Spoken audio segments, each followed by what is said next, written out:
이 살색을 흰색으로 바꾸고 싶다, 검은색으로 바꾸고 싶다, 그건 우리의 선택사항이 아니라 하나님이 너는 이 나라, 이 민족에 살아라 라고 하면은 우리가 그렇게 태어날 수밖에 없는 것입니다.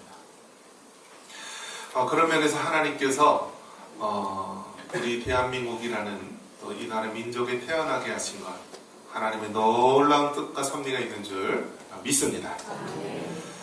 우리나라는 단일 민족이라고 했는데요, 이제는 더 이상 단일 민족입니까? 아니죠. 이제는 단일 민족이 아니라 여러 민족이 이제 섞여 있게 되고요. 또 우리나라는 어떻죠? 우리나라는 반도국가죠. 반도국가 무슨 뜻이죠? 한쪽은 대륙으로 연결되어 있고 나머지 쪽은 바다와 연결되어 있는 곳이 이 반도라고 합니다. 반도.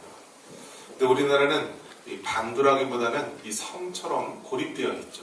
왜 그렇죠? 북쪽이 이렇게 휴전선이 갈라져 있어서 섬처럼 우리가 고립되어 있는 그런 나라이기도 합니다. 하나님께서 우리 대한민국 이 나라 민족을 향한 하나님의 놀라운 뜻이 있는 줄 믿습니다. 세계 전쟁을 보면은요, 세계 전쟁은 세계 1차 세계대전이나 2차 세계대전 다 큰 전쟁이 있었는데요, 그것은 다 이 강대국들이 식민지 쟁탈을 하고 또 자국의 이권을 위해서 했던 전쟁이라고 말할 수 있습니다. 그런데 1950년 6월 25일 날 일어났던 이 전쟁은, 이것은 이 남북한 간의 전쟁이 아니라 사실은 세계 전쟁이었고요. 또 세계적으로 유례가 없이 이데올로기에 의해서, 사상에 의해서 전쟁을 한 것입니다. 자, 북쪽 땅은 공산주의, 사회주의 체계로 일어난 것, 또 남쪽에서는 자유민주주의를 중심으로 이렇게 갈려서 전쟁이 일어난 것이죠. 아마 우리나라가, 저는 이제 이런 생각을 해봅니다. 저 북녘 땅에도 그렇게 많은 교회가 있었습니다. 오히려 우리 장로교는요, 북쪽이 훨씬 더 많은 이 장로교가 있었습니다. 그리고 평양은요, 동방의 예루살렘이라고 할 정도로 많은 교회가 있었고요, 또 대보운동의 진원지이기도 했습니다. 그런데 어떻게 전쟁이 일어나서 하루아침에 저 북녘 땅은 교회가 정말 씨를 말릴 정도로 다 없애버리고요, 김일성 주체 이단 사상에 다 빠지게 되었고, 오늘날 또 남한은 또 세계에서 유례가 없이 가장 부강한 나라로 세워지게 되었고, 또 선교사도 두 번째로 많이 보내는 나라로 축복을 받게 됩니다. 참 이 놀라운 하나님의 그 계획과 섭리는 우리가 알 수 없습니다. 하지만 안타까운 것은 아직도 전쟁이 끝나지 않았다는 것입니다. 우리 앞에 놓인 철책선이 전쟁이 끝나서 세워진 겁니까? 아니면 잠깐 전쟁하다가 좀 쉬자 해서 휴전선입니까? 뭐죠? 휴전선입니다. 그래서 우리가 오해하는 것 중에 하나가 뭐냐면, 전쟁이 끝난 줄 아는데요, 전쟁이 끝난, 종전을 하지 않고요, 휴전입니다. 휴전. 잠깐 휴식. 세계에서 전쟁이 끝나지 않은 나라로 아직까지 남아있고, 또 60여 년가 넘게 이렇게 분단의 아픔을 안고 있는 것이 이 민족입니다. 나라 사랑의 달을 맞이하여서 다시 한번 이 민족을 향한 하나님의 뜻과 계획을 우리가 잘 간파하여서 또 하나님 앞에 귀하게 사용받을 수 있는 민족 되시기를 간절히 축원합니다.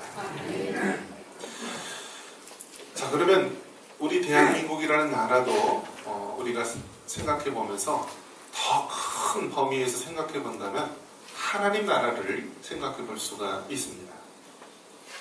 하나님 나라. 이 하나님 나라를 우리가 다른 말로 표현한다라고 한다면 우리가 천국이라고 말할 수 있습니다.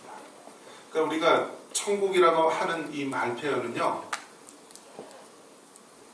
여러 가지 단어로 말로 표현할 수가 있습니다. 천국, 천당, 하나님 나라, 하늘나라, 낙원, 여러 가지 표현으로 쓸 수 있는데요, 이 하나님 나라의 가장 큰 특징은 우리 하나님께서 다스리시고 우리 하나님이 계신 곳입니다. 반면에 지옥은 어떻죠? 하나님이 계시지 않고 그곳은 영원한 형벌과 또 영원한 아픔이 가득한 곳, 심판의 장소가 바로 지옥이요 또 형벌을 받는 곳이 됩니다. 이러면서 하나님께서 이 요한계시록을 통하여서 너희가 살고 있는 나라 또 이 땅의 모든 것들이 어떻게 될 것인지를 우리에게 보여주고 있는 것입니다. 우리는 사실 역사의 주관자는 어떤 대통령이나 또 훌륭한 지도자가 나타나면 이 세상이 변할 거라고 생각하지만요, 역사의 모든 수레바퀴를 보면은 그 중심에는 우리 하나님이신 것입니다. 아무리 능력이 많고 세상을 변할 것 같은 그러한 인물이 나온다 할지라도 하나님께서 역사의 주관자가 되시고요, 하나님께서 이 선인과 악인을 통하여서 하나님의 뜻대로 이 역사와 우주 만물을 지배해 나가는 것입니다. 창세기 1장 1절에는 태초에 하나님이 천지를 창조하시니라 라고 시작했던 이 세상의 모든 역사는 마지막 때에는 요한계시록 22장, 우리가 마지막 나온 요한계시록 22장 20절의 말씀처럼 이것들을 증언하신 이가 이르시되 내가 진실로 속히 오리라 하시거늘 아멘 주 예수여 오시옵소서 하면서 끝을 맺게 됩니다. 즉 하나님께서 창조하신 이 세상이 결국 마지막 때에는 모든 것이 완성이 됩니다. 역사의 시작이 있다라고 한다면 역사의 끝, 완성이 있다라는 것입니다. 그런데 그 완성, 역사의 끝이 오는 과정은요, 이게 순탄치가 않다라는 것입니다. 고통과 환난의 때가 우리에게 임하게 된다는 것입니다. 여러분, 해산하는 고통이 쉽습니까? 어렵습니까? 남자라서 저는 잘 모르겠는데요, 여자분들 이야기를 보면은요, 어머니들 이야기를 들어보면은 이 형광등 불빛이 제대로 안 보인다. 그래서 사람이 당할 수 있는 고통 중에서 가장 최악의 고통이 해산의 고통이라고 합니다. 그래서 몸의 뼈가 다 빠지고 틀어지고 정말 그 온갖 고통을 하게 되는데요. 이 갓난아기가 엄마 뱃속에서 이 세상에 나올 때 그토록 심한 고통을 당하게 되는 것입니다. 이 세상에 태어나기 위한 그 고통이 있는 것입니다. 반면에 우리가 이 하나님 나라에 갈 때도요, 고통이 있어요. 고통. 그래서 이 고통이 있는데요, 이것을 하나님 나라에 갈 때 정말 이 고통을 통하여서 우리가 이 하나님 나라에 임하게 됩니다. 그런데 이 고통이 없으면은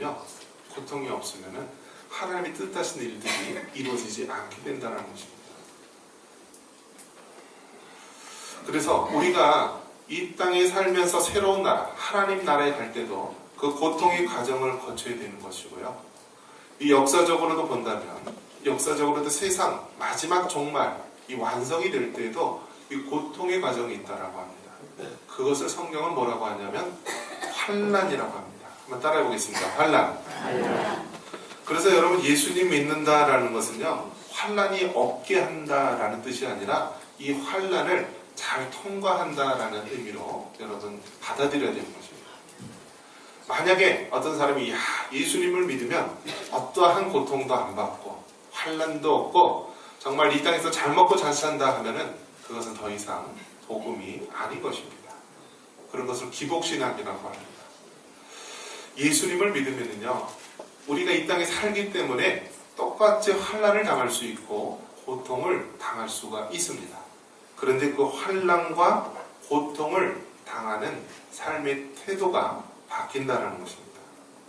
저와 여러분은 비록 이 죄 많은 세상에 살고 있지만 예수님을 통하여서 이 땅의 모든 환난을 믿음으로 잘 이길 수 있는 우리 모두가 되기를 간절히 축원합니다. 그래서 이 요한계시록에는 역사의 완성 가운데서 이 마지막 때 환난이 있는데요, 특별히 지금까지도 여러 가지 환란이 있었지만 마지막 때에는 더 큰 환란이 있다라고 해서 대환란이라고 얘기합니다. 그리고 그 성경의 이야기를 볼 때요, 상징과 비유를 통하여서 하나님이 말씀하시는데요, 이를 통하여서 하나님의 택한 백성들은 그 말씀을 잘 깨달아서 마지막 때를 잘 준비하라는 것이요, 또 택함받지 못한 자는 아무리 백날 들어도 깨닫지 못하고 세상과 함께 멸망당하게 된다는 것입니다. 오늘도 이 요한계시록 6장에 보면은 4명의 말을 탄 자가 등장을 합니다. 자, 하나님께서 마지막 때 그 모든 마지막 때 되어질 일들을 이 봉인을 합니다. 봉인. 근데 7인으로 봉인을 합니다. 마치 두루마리 있죠, 여러분. 옛날 이런 책자나 이런 데 보면은 두루마리로 이렇게 말아놓습니다. 그리고 이 두루마리에는 이러한 어떤 것을 녹여서 말리는 부분 끝에다가 탁 인봉을 합니다. 그래서 예를 들어 왕이 도장을 꼭 찍으면은 이것은 아무나 이 인봉을 떼지 못하고 읽어볼 수가 없는 것입니다. 요한계시록에 등장하는 그 두루마리에는 7인으로 봉인이 되어 있는 것이고요. 그 7인으로 봉인된 두루마리를 볼 수 있는 자는 바로 어린 양이라고 되어 있습니다. 그래서 요한계시록 5장에는 이 두루마리를 보는 어린 양, 바로 우리 주 예수님을 가리키는 것입니다. 그런데 그 7인을 하나하나 뜰 때마다 이 여러 가지 이 이상과 이 환상들이 보이게 됩니다. 오늘 이 4명의 말을 탄 자는요, 첫째 인을 떼었을 때, 둘째 인을 떼었을 때, 셋째 인을 떼었을 때, 넷째 인을 떼었을 때 등장하는 그러한 모습을 보여주고 있습니다. 자, 첫째 인을 떼었을 때 바로 첫째 말을 탄 자가 등장을 하게 됩니다. 우리 요한계시록 6장 2절 다시 한번 읽겠습니다. 이에 내가 보니 흰 말이 있는데 그 탄 자가 활을 가졌고 면류관을 받고 나아가서 이기고 또 이기려고 하더라. 흰 말을 탄 자, 첫 번째는 흰 말을 탄 자가 등장을 합니다. 그런데 이 흰 말을 탄 자는 어떤 의미가 있을까요? 초림의 예수님께서 예루살렘에 입성했을 때 무엇을 타고 갔죠? 나귀 새끼를 타고 이렇게 갑니다. 그것은 평화의 왕, 또 승리하신 왕을 우리에게 보여주고 있는 것이죠. 근데 마지막 때 이 종말의 계시록에서는 흰 말을, 백마를 탄 자가 등장을 합니다. 이것은 바로 심판주 예수님께서 이 땅의 마지막 심판자로서, 이 역사의 주권자로서 임하실 것을 보여줍니다. 흰 말을 탄 자. 그런데 여기에 우리가 주의해야 될 게 있다라는 것입니다. 흰 말을 탔긴 탔는데 그 탄 자가 무엇을 가졌다라고 되어 있습니까? 활을 가졌다라고 되어 있습니다. 그러니까 여러분, 흰 말을 탔다, 백마를 탔다라고 해서 다 이렇게 마음이 혹해가지고 저분이 심판주시여 우리의 구원자다라고 바라보면 됩니까? 안 됩니까? 안 된다라는 것입니다. 사탄도 무엇으로 이야기한다 그랬죠? 광명의 천사로 위장을 해서 미혹을 한다라는 것입니다. 마지막 때에도 저마다 여기저기에서 많은 이단과 사이비 교주가 나타나서 내가 메시아다, 내가 구원자다, 내가 심판자다 라면서 많은 사람을 미혹할 것이다 라고 말합니다. 여기 흰말을 탄 자, 활을 가진 흰말을 탄 자가 바로 그러한 자라고 말할 수 있습니다. 이와 대조적으로 우리 한번 성경을 찾아보겠습니다. 요한계시록 19장, 요한계시록 19장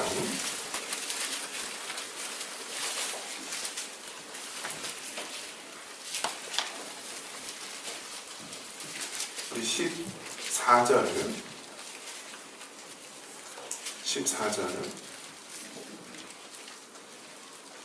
같이 한번 읽겠습니다. 하늘에 있는 군대들이 희고 깨끗한 세마포 옷을 입고 백마를 타고 그를 따르더라. 아멘. 여기서도 흰말, 백마라는 표현이 나옵니다. 백마를 타고 나타난 인물이 있는데요. 그런데 이것은 요한계시록 6장에 나온 그러한 백마를 탄 자와 다릅니다. 이 15절에 보니까 그 입에서 무엇이 나온다고요? 예리한 검이 나온다. 이것은 바로 심판주 우리 예수님을 말씀해주고 있는 것입니다. 반면에 이 요한계시록 6장에 나온 활을 가진 이 흰말을 탄 자는 바로 정복자요, 적그리스도를 우리에게 말씀해주고 있는 것입니다. 이처럼 마지막 때가 되면은요, 영적인 전쟁의 세계입니다. 영적 전쟁. 그래서 여러분 요즘 영화들 보면은요, 이 공통점이 있는데 무슨 영화냐면 다 판타지 영화입니다. 판타지 영화. 이 가상 세계죠. 가상 세계. 여러 가지 가상적인 그런 것을 설정해서 치열한 전쟁을 하게 되는데요. 세상 사람들도요, 이 영적인 것에 관심이 있고 이 판타지 세계에 관심이 있어 합니다. 근데 정작 예수님을 믿고 하나님을 믿는 우리들이 이 영적인 세계에 너무 무디고 또 너무나 메마르다라는 것입니다. 이 마지막 때가 되면 흰말을 탄 자가 오는데요. 흰말을 탄 자. 활을 든 흰말을 탄 자냐? 아니면 그 입에 검이 나오고 심판주 예수님의 흰말을, 백말을 탄 자냐라는 것입니다. 마지막 때 여러분 영적인 분별력을 잘 가져서 이 영적인 전쟁 싸움에서 꼭 예수님 편에 서시고 하나님 앞에서 승리할 수 있는 하나님의 교회, 우리 성도들이 되시기를 바랍니다. 자, 이처럼 흰말, 활을 가진 흰말을 탄 자는 정복자여 적그리스도를 말하는 것입니다. 두 번째 말은 어떤 말입니까? 우리 4절 한번 같이 한번 읽겠습니다. 이에 다른 붉은 말이 나오더라. 그 탄 자가 허락을 받아 땅에서 화평을 제하여버리며 서로 죽이게 하고 또 큰 칼을 받았더라. 두 번째 말은 붉은 말을 말하는 것입니다. 붉은 말은 무엇을 상징하느냐? 전쟁을 말하는 것입니다. 전쟁을 말하는 것. 여러분, 마지막 때가 되면은요, 전쟁의 소문이 점점 들려올 것이다 라는 것입니다. 이제는 서로 민족끼리 전쟁을 일어납니다. 아직도 우리나라는 전쟁이 끝나지 않는 이 민족이고요, 세계에서 가장 관심을 많이 가지고 있는 민족입니다. 그래서 온갖 위성, 인공위성과 또 정찰, 그런 모든 것들을 동원해서 과연 이 한반도 이 땅에 전쟁이 일어날 것인가 눈여겨보고 있습니다.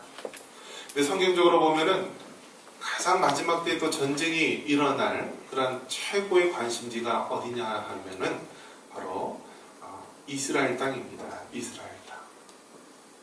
이스라엘 예루살렘에서는 이스라엘 유대교가 있고요, 또 기독교에서도 우리 예수님께서 활동하신 그러한 땅이시고, 또 안타깝게도 이슬람교에서는 이 이스라엘 예루살렘을 그들의 성지로 여기고 있습니다.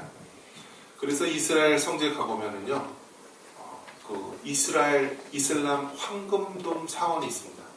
그러니까 이슬람 세력들이 예루살렘을 정복하면서요, 그곳에서 이 하나님의 성전을 다 헐어버립니다.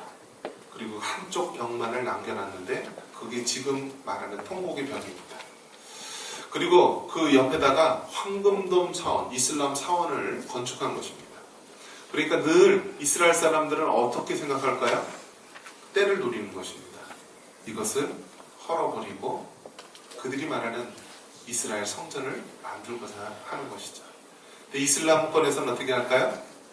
그것이 헐리면은 전쟁을 불사할 것이다 라면서 이슬람권들이 눈여겨보고 있는 것입니다. 그래서 사실은 이 마지막 때가 되면은요, 무슨 위험이 있다고요? 전쟁의 위험이 있다라는 것입니다. 또 세 번째 말은 무엇이 나옵니까? 자, 5절 같이 한번 읽겠습니다. 셋째 인을 떼실 때에 내가 들으니 셋째 생물이 많아되 오라 하기로 내가 보니 검은 말이 나오는데 그 탕자가 손에 저울을 가졌다. 셋째 이들 되실 때 이 검은 말을 탕자가 나옵니다. 이 검은 말, 이것은 흉년을 말하는 것입니다. 흉년. 마지막 때가 되면 이 흉년이 듭니다. 오늘날 사람들이 관심을 갖는 것이 기상, 기후 이러한 것에 굉장히 많은 관심을 가지게 됩니다. 마지막 때가 되면은요, 이 흉년이 심하게 된다라는 것입니다. 흉년. 그래서 아무리 우리가 이 땅에서 과학적으로 기술적으로 잘 해보려고 하지만은 이 땅에 더 이상 소출을 내지 않고 큰 흉년이 임하게 된다는 것입니다. 그러면서 8절 보니까 8절에는 어떠한 것이 나옵니까? 뭐 같이 있습니다. 내가 보매 청황색 말이 나오는데 그 탄자의 이름은 사망이니 음부가 그 뒤를 따르더라. 그들이 땅 4분의 1의 권세를 얻어라. 검과 흉년과 사망과 땅의 짐승들로서 죽이더라. 네 번째 인을 때니까요, 청황색 말을 탄 자가 나옵니다. 이것은 무엇을 얘기하느냐? 여러분, 사람이 죽으면은 어떤 색깔로 얼굴이 변하죠? 이렇게 푸르숭숭한 얼굴. 그래서 그 표현을 청황색이라고 말할 수 있다라는 것입니다. 사람이 죽으면은 그러한 이 핏기가 없어지면서 이 청황색처럼 이런 사람 얼굴이 변하게 되는데요. 이 넷째 인을 뗐을 때 청황색 말이 등장한다. 이것은 사망을 얘기하는 것입니다. 사망. 그래서 마지막 때가 되면은요, 이 사망이 이 땅 가운데 온 땅을 덮이게 됩니다. 그래서 여기 표현을 보니까 이 땅의 4분의 1이 큰 사망의 어둠 가운데 잡히게 되는 것입니다. 여러분, 이 7인을 인 중에서 첫째인, 둘째인, 셋째인, 넷째인을 뜰 때마다 팔을 든 흰 말이 나오고 붉은색 말이 나오고 또 검은 말이 나오고 청황색 말이 나오면서 마지막 때에 적그리스도가 나타나면서 곳곳에 전쟁이 일어나고 또 이 땅에 큰 흉년이 일어나면서 이 땅에 사망이 덮일 것이다 라고 말씀해주고 있는 것입니다. 여러분 어떻습니까? 두렵죠? 걱정이 되죠? 나의 때에 정말 이러한 큰 환난을 당하지 않을까 큰 두려움이 있습니다. 하지만 우리 예수님께서 말하고 있습니다. 요한복음 16장 33절에 이것을 너에게 이루는 것은 너희로 내 안에서 평안을 누리게 하려 함이라. 세상에서는 너희가 환난을 당하라. 내가 세상을 이기었노라. 이 요한복음 16장 33절의 말씀, 마지막 때에 너희가 이 땅에 살면서 환난을 당하지만은 뭐라고요? 담대하라. 바로 우리 주님께서, 우리 하나님께서 세상을 이겼노라고 말씀하고 있습니다. 여러분, 우리는 정말 마지막 때 주님의 재림의 시기를 점점 앞두고 있습니다. 우리가 썩어질 것에 이 땅의 모든 것을 빼앗기지 마시고 영적으로 깨어 있어서 담대한 믿음을 가지시기 바랍니다. 그래야 마지막 때 이 땅에 환난이 임했을 때 너희가 환난을 당하라, 담대하라. 내가 세상을 이겼노라는 이 하나님의 음성을, 주님의 말씀을 붙잡고 승리할 수 있는 여러분 되시기를 주님의 이름으로 축원합니다.